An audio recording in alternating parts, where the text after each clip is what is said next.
Many of the couples I deal with in my clinical setting are dealing with issues of abandonment or feeling alone in their relationship. They may reach out to a friend and then it ends up into being total chaos because they either get involved with an emotional affair or they're accused of one. At the root of the problem is this issue of one partner feeling like they no longer love their partner. They've fallen out of love. Today on Reaction Reset, I'm going to talk about the whole idea of falling out of love with your partner and can you fall back in love with them.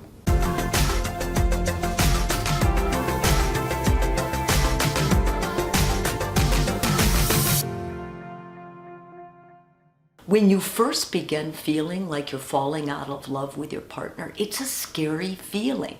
You scramble, you try to figure it out, you may feel guilt about it, and so then the idea is you try to do something. You plan a date night, you deny it's going on and talk up to your friends about only the good things. You may even plan a getaway. Neither of these plans work because if you continue to deny it or not do anything with it, it can actually deteriorate your marriage. It can end up leading to emotional affairs, physical affairs, or possibly even divorce. Rest assured, this is a common feeling among the couples I counsel. It's really important that you don't deny it, though. In fact, the first step to healing is to be able to own it, to come to truth that you feel this way, then sit down and be able to discuss it with your partner without blaming them. And then lastly, working together to resolve it. And the good news is, yes, you can fall back in love with your partner, but you cannot do it without a concerted, invested effort and therapy. The reason these two things are so important is because it's going to take you and your partner making changes within your relationship so you can bring back that spark, that feeling that I am committed to this person and in love with them. And if you're in a long-term relationship, this feeling of falling out of love can happen in cycles, and it actually can happen frequently. So it's important that you really go through the steps and you work through each one so you can completely resolve it so it won't be a continual threat to your relationship. The first thing you need to do is you need to work on your communication. Communication styles that aren't effective are very common in these kinds of relationships because what happens is when you're falling out of love, you naturally project that onto your partner. So you're going to be more likely to blame your partner.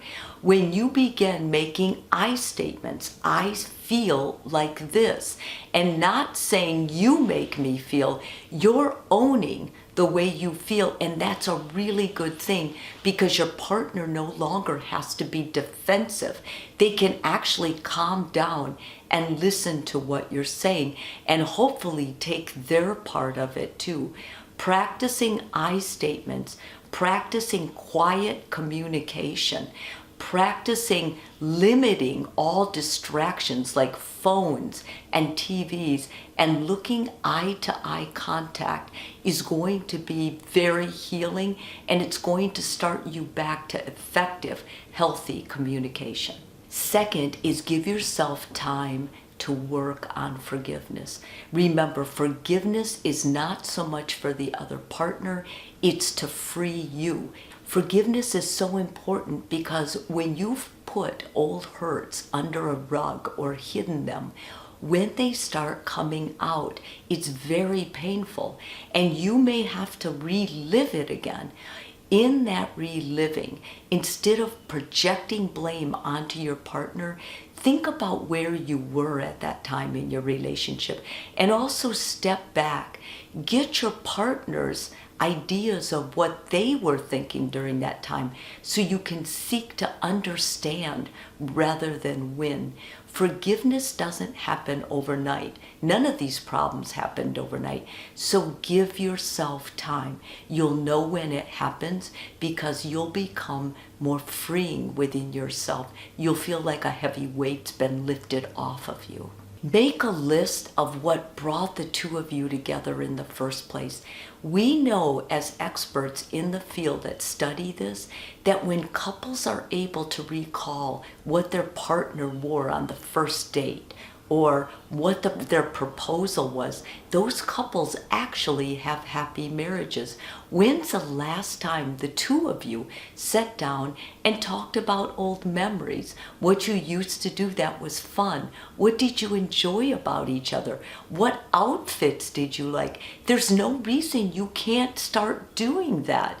Maybe you're going to go shopping together and get some outfits that your partner likes. Maybe you're going to start reinvesting in what made you guys laugh and have fun.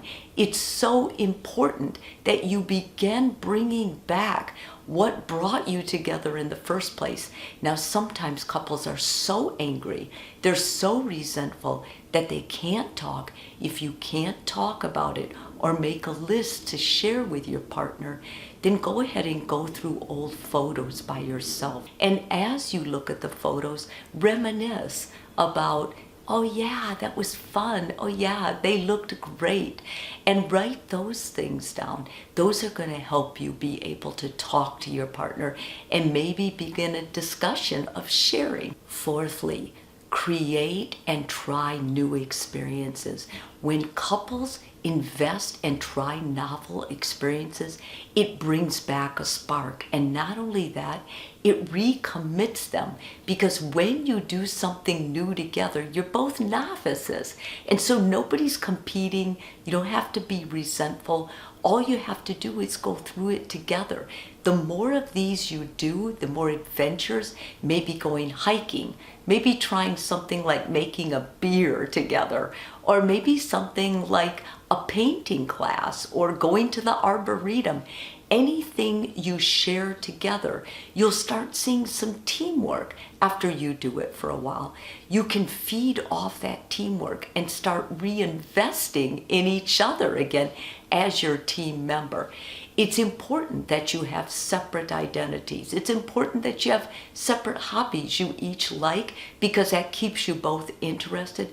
But don't forget, you have to keep nurturing newness and growth, and that happens when you try new things together. And don't forget to prioritize your intimacy and sexuality. If you haven't had intimacy, you're no longer emotionally connected, and you're no longer physically connected, that's a problem in a relationship. It will dry up. You need both of those things. If you've had trouble loving each other physically, it's important that you go to the doctor. Things like painful sex or hormonal imbalances or looking at the ceiling tiles waiting for it to be over are symbolic that there's something with your health. There's some reason to go to a medical doctor. Try seeing a urologist or an OB/GYN doctor if you're a lady.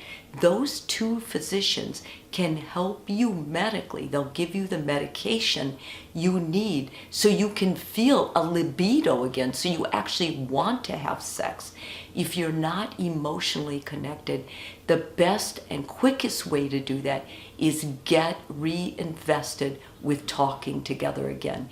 And when you start, it can be something as simple as going for a walk. We do know when couples spend 10 minutes a day starting out with total one-on-one visiting with each other, they actually start beginning to feel closer intimacy.